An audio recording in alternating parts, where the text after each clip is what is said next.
So you watched my video about what to do before you put an offer in on a house, and now you're ready to put in an offer. So what makes one offer stronger than another offer? Well, the most obvious one is your purchase price. How close is your offer price to what the seller is asking for, the asking price? In this market, at the time of this video, 2022, you have to be pretty close to the asking price, if not over asking. We're seeing a lot of houses go from anywhere from 5 to 20% over the asking price. So another thing that's really important to the seller is, how are you paying for the house? Are you paying cash or are you using third-party financing? Remember from my appraisal video, if you are using financing, then the house must appraise to a certain amount for you to get a loan.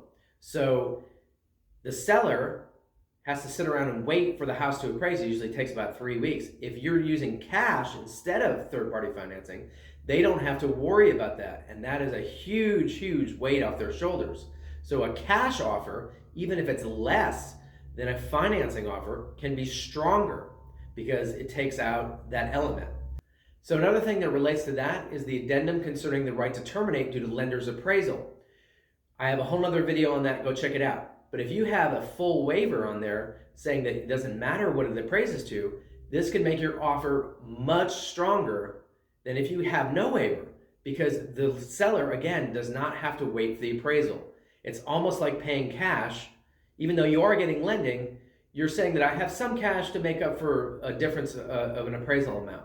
And that takes the weight off their shoulders again. So you might have an offer that's a little bit higher, one that's a little bit lower, but they have that addendum, they have the waiver of the appraisal, and that's going to be a lot prettier looking to the seller than just a higher amount. So another thing that sellers like to see is not having a contingency upon the sale of your house in order to buy their house. In the past, it was very common. You're moving, you put an offer in on a house and you say, I will buy your house if I can sell my house within a certain amount of time. Well, because the market is moving so quickly, sellers don't want to sit around and wait for you to sell your house. So it's best not to have a contingency if you can. A lot of times buyers will need the funds of their house to buy another house.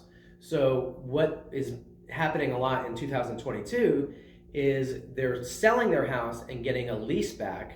So they're selling it, getting the funds, and then leasing it from the buyer for a few months while they make purchases on their home. That's the most common way that's kind of a workaround for not having a contingency offer. You don't want to have a contingency. Sellers don't like it in this market. So another way that a buyer can strengthen their offer is to offer to pay for some closing costs that the seller typically pays for. Typically, in a regular market, the seller pays for the title policy. And the title policy can vary, depends on the price of the home, but the range that I usually see is from about $1,800 to about $6,000, somewhere in there, depending on the price of the home. In this market, in a seller's market, a lot of buyers are offering to pay for the title policy. So that is another way to strengthen the offer. Paying more for your option period and having a shorter period can really strengthen your offer. If you don't know what the option period is, go check out my video on option and earnest.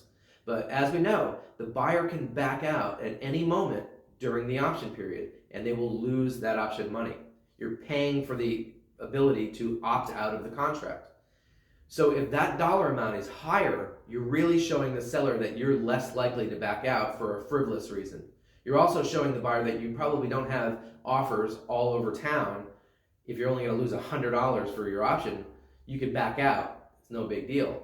But if your option's higher, you're going to be losing money every time you back out. So you're showing the seller that you're more serious about buying. Also, if you shorten that period, you're taking the stress off the seller who's just waiting for this. All they're doing is waiting for that option period to end. And if it's shorter, it really makes them feel a lot better because they don't have to wait as long. So that's another way to strengthen your offer. So something that also might make an offer stronger is if the seller wants a lease back. So a lot of times, I've talked about this several times. Sometimes the seller is selling their house, getting the financing, and moving on and buying another house. So they often will want to sell their house, but lease it back for a short period while they look for another house. If you are open to this and you can give them a very low rent, I've seen people do it for free so that their offer is stronger. Sellers love this, so that makes your offer stronger. So I realize that not everyone can do everything on this list, but the more that you do on the list, the better and the stronger your offer.